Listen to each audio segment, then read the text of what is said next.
Welcome to the online classes, my dear students of class 8. Today in chapter 2nd, that is reproduction in plants, we are going to cover the following topics: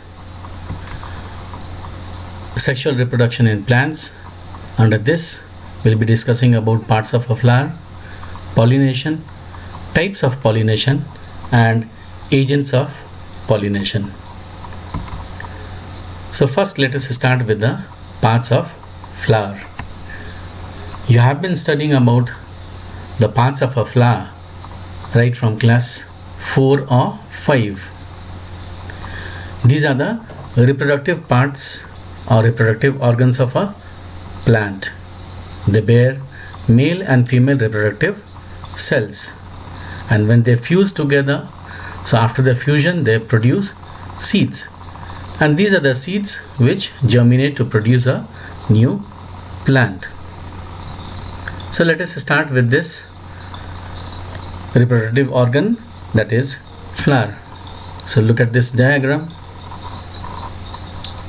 Each flower is attached to the shoot by a stalk which is called pedicel. So look here. So this is the stalk, we call it pedicel. The tip of the stalk is enlarged and slightly flattened. So this portion, the swollen portion, which is flattened, from where the petal and other parts arise. So you can see the petals, androecium and gynoecium are coming from this only. This portion is called thalamus. So this swollen and flattened portion of the flower, which is just above the pedicel, which holds all the whorls of the flower, is called thalamus. Now each flower has 4 whorls or the parts, namely calyx, corolla, androecium and gynoecium. Now let us see this in the diagram. The first one, this is the calyx. The second one, here it is corolla. The third one, gynoecium, the male reproductive part, and the fourth one is gynoecium. Calyx is the outermost whorl of the flower. It consists of collection of green leaf-like structures, and we call them sepals.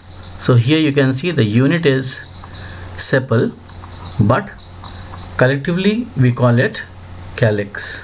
The function of sepal is to protect the flower in the bud stage. So sepals are green leaf-like structures that protect the inner bud. Then comes the next one, number 2, corolla. This is the second whorl of the flower. It is made up of petals. So all these are petals, the colored portion of the flower, which is very, very attractive. Petals are the large, fragrant and brightly colored parts of the flower. They are scented also, and they are brightly colored. The function of these petals is to attract the pollinators. Pollinators could be the insects, the birds, insects such as butterflies, bees, etc. for pollination, and they are supposed to be the most beautiful part of the flower. So we have already discussed the first one, that is calyx, the second one corolla. Now let us learn about the third one,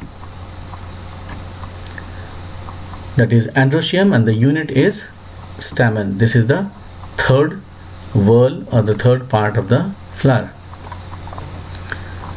It is also known as stamen. Each stamen is made up of a thin, long, thread-like stalk. Here you can see this is the thread-like stalk. Here it is called filament, which at the tip bears the anther. So this yellow thing is called the anther. Here it is enlarged.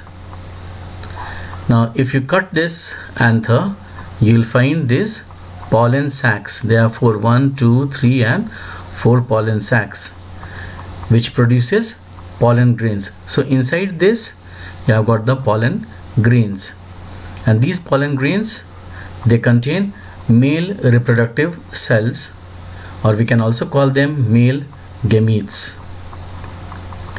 If you want to know about this stamen, these are the male reproductive parts of the flower. Let us come to the last one, the innermost whorl or the fourth whorl. It is gynoecium. This is the fourth or the innermost whorl of the flower, and the unit is pistil or carpel. Both are same. You can call it carpel or pistil. It's a flask shaped organ. The carpel is made up of three parts. Lowermost, this swollen portion is ovary, and thin tube like structure, this is called style, and at the tip it has got a knob like structure which is sticky. It is called stigma. Okay, the lowermost swollen part is ovary, the thin tube like stalk is called the style, and the knob like sticky stem of the pistil is called stigma. The ovary contains small rounded eggs or female gametes. We call them ovules. So inside this ovary you have got ovules. If you're talking about this carpel, these are the female reproductive parts of the flower. So we have learnt about all the four whorls of the flower: calyx, corolla, androecium and gynoecium. Now inside the ovary we have got ovules. Okay, this is the ovary, the swollen portion at the base of carpel. So inside this you have got ovules. These are small rounded bodies present inside the ovary. Each ovule contains an egg cell which later develops into a seed. When it becomes seed, after the successful fertilization, when the male cell fuses with the female cell and fertilization takes place, after that these ovules turns into seed and the ovary turns into fruit. Now, flowers bearing both male and female parts are called bisexual flowers. If a flower has both male and female part, we call them bisexual, and if only one is there, either male or female, we call them unisexual flower. Again, if they are unisexual flower, if they have got only male part, that is stamen, we call them staminate flower. And if they have got only the female part, that means only the pistil is present, we call them pistillate flowers. So once again, if they have got both male and female parts, we call them bisexual. If only one is present, we call them unisexual. In unisexual, if they have got only the male part, we call them staminate. If they have got female part, we call them pistillate flowers. Now this you have studied in the previous class also. A flower having all the four whorls, that is calyx, corolla, stamen and carpel. Here you can see calyx, this colored portion, corolla, male reproductive part and female reproductive part, that is stamen and carpel. If all these four are there, we call them complete flower. And if any one of the part is missing, we call it incomplete flower. If all the four whorls are present, they are complete, and if any one of the whorl is missing, we call them incomplete flower. Now comes a term, pollination. Let us see the definition of this. Pollination is the process in which the pollen grains from the anthers are transferred to the stigma of a flower of the same species. In other words, we can say the transfer of pollen grains from the anther to the stigma of the same flower or another flower but of the same species is called pollination.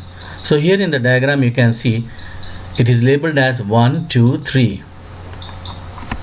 So it starts from the anther, okay, and what is transferred? It is the pollen grain, and where it is taken, it is taken to the stigma. So this is it, the transfer of pollen grains. This is the pollen grain from the anther to the stigma is called pollination. And in this, bee is there, insect is there, that is the agent of pollination, which is transferring the pollen grain from anther to stigma. Now, kinds of pollination. There are two types of pollination, namely self-pollination and cross-pollination. So we'll be studying about them separately. The first one is self-pollination. Self-pollination is the one that occurs either within the same flower or between two flowers of the same plant. Now here you can see the pollen grains are transferred from the anther to the stigma of the same flower. Even if it happens from this anther to stigma of another flower but of the same plant, that is called self-pollination. And the next one is cross-pollination. Here you can see it occurs between two flowers on different plants but of the same species. Here you can see from the anther to the stigma, pollen grains are transferred. Okay, this could happen this way also, from this anther to this stigma. But one thing you should remember, that is, it is between two plants, and that is why I have written here plant A and plant B, but of the same species. So transfer of pollen grains from the anther to the stigma of different flower on different plant but of the same species. Now comes agents of pollination. For cross pollination to take place, agent is required. Agent has to be available.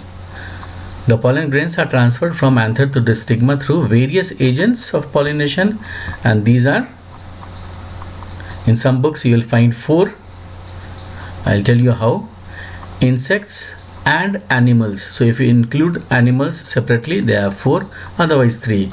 So insects and animals, wind and water. So these are the 3 agents of pollination.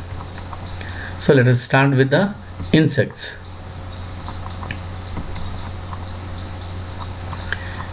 Insects, birds and other animals help in cross pollination. The insects are attracted by the colorful flowers. The brightly colored petals of the flower attract the insects for pollination. They visit the flower to drink nectar. Nectar is the sweet liquid of the flower. As they sit on the flower, what happens? The pollen grains get stick to their body, and when they visit another flower, what happens?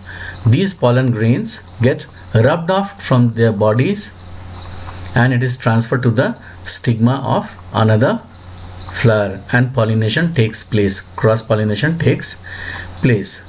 Example of such flowers are hibiscus, rose, salvia, dahlia, marigold, etc. All these are insect pollinated flowers. As I told you earlier, not only the insects but certain animals like birds, squirrels, bats, they also are the agents of pollination. They bring about cross pollination in flowers of certain plants. So in the diagrams you can see them also. So here you can see the birds as well as the bats. They also visit the flowers and help in cross pollination.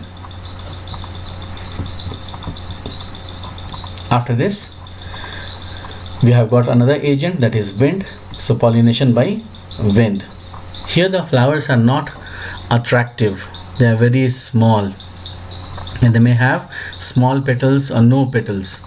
In the absence of petals, the anthers and pistils, that means male reproductive part and female reproductive part, they remain exposed to the wind, making the transfer of pollen grains very easy from the anther of one flower to the stigma of another flower. And what they do, they produce dry pollen grains, very light, so that they can easily blown away by the wind, and large quantity of pollen grains are produced. When these flowers mature, the pollen grains get blown away by the wind, and these pollen grains, they may fall anywhere, all sorts of places. So suppose if they fall on a cemented ground, they'll be wasted, and maybe in water they'll be wasted. So most of the pollen grains are wasted. That is why sometimes we call it this the wasteful process. But if they happen to fall on the stigma of a flower, then pollination occurs. An example of such plants are maize, palm, rice, grass. All these are the examples.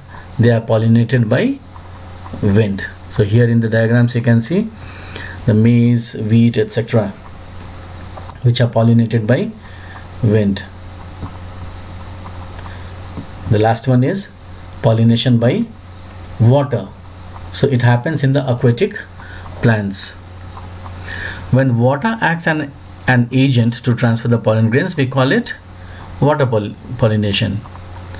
Aquatic plants use water for pollination. These plants have small and light pollen grains. If they are light, then only they can float on the surface of water. They can easily float on the water. The pollen grains of aquatic plants are covered with a protective waxy shield. Okay, so one waxy layer is there on top of that, so that they don't get damaged in water. And the best example for water pollination is, here you can see Vallisneria and Hydrilla. These are two water pollinated flowers. Here what happens is, male flowers, once they are mature, they get detached themselves from the plant and then they float on the water. On the other hand, here you can see the female flower. It is coming out of the water. It is there on the surface of the water, and here this pollination takes place.